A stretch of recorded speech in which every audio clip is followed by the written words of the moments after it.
Part 10. As I read The Aran Islands right through for the first time since he showed it me in manuscript, I come to understand how much knowledge of the real life of Ireland went to the creation of a world which is yet as fantastic as the Spain of Cervantes. Here is the story of the playboy, of the shadow of the glen. Here is the ghost on horseback and the finding of the young man's body of Riders to the Sea. Numberless ways of speech and vehement pictures that had seemed to owe nothing to observation, and all to some overflowing of himself, or to some mere necessity of dramatic construction. I had thought the violent quarrels of The Well of Saints came from his love of bitter condiments, but here is a couple that quarrel all day long amid neighbours who gather as for a play. I had defended the burning of Christy Mahon's leg on the ground that an artist need but make his characters self-consistent, and yet that too was observation, for, although these people are kindly towards each other and their children, they have no sympathy for the suffering of animals and little sympathy for pain when the person who feels it is not in danger.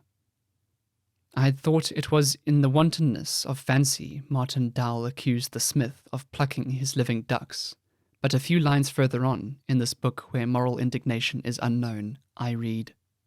"Sometimes when I go into a cottage, I find all the women of the place down on their knees plucking the feathers from live ducks and geese."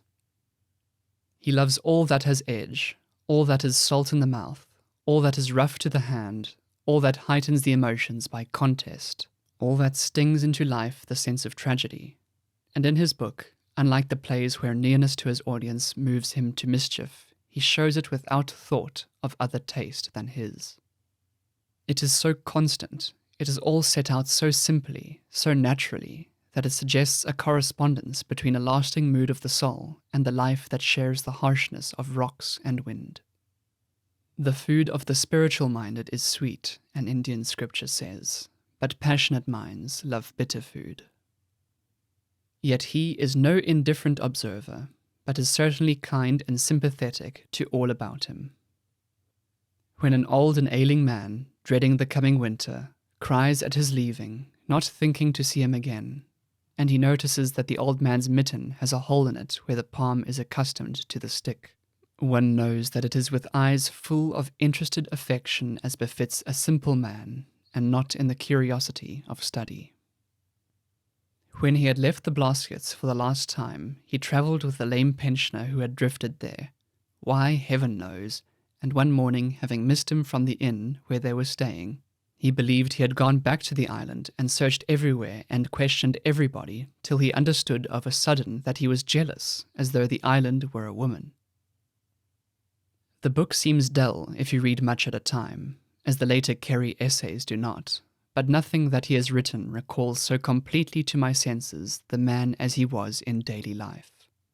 And as I read, there are moments when every line of his face, every inflection of his voice, grows so clear in memory that I cannot realize he is dead. He was no nearer when we walked and talked than now, while I read these unarranged, unspeculating pages, wherein the only life he loved with his whole heart reflects itself as in the still water of a pool. Thought comes to him slowly, and only after long seemingly unmeditative watching, and when it comes, and he had the same character in matters of business, it is spoken without hesitation and never changed. His conversation was not an experimental thing, an instrument of research, and this made him silent, while his essays recall events on which one feels that he pronounces no judgment even in the depth of his own mind, because the labour of life itself had not yet brought the philosophic generalization, which was almost as much his object as the emotional generalization of beauty. A mind that generalizes rapidly continually prevents the experience that would have made it feel and see deeply, just as a man whose character is too complete in youth seldom grows into any energy of moral beauty.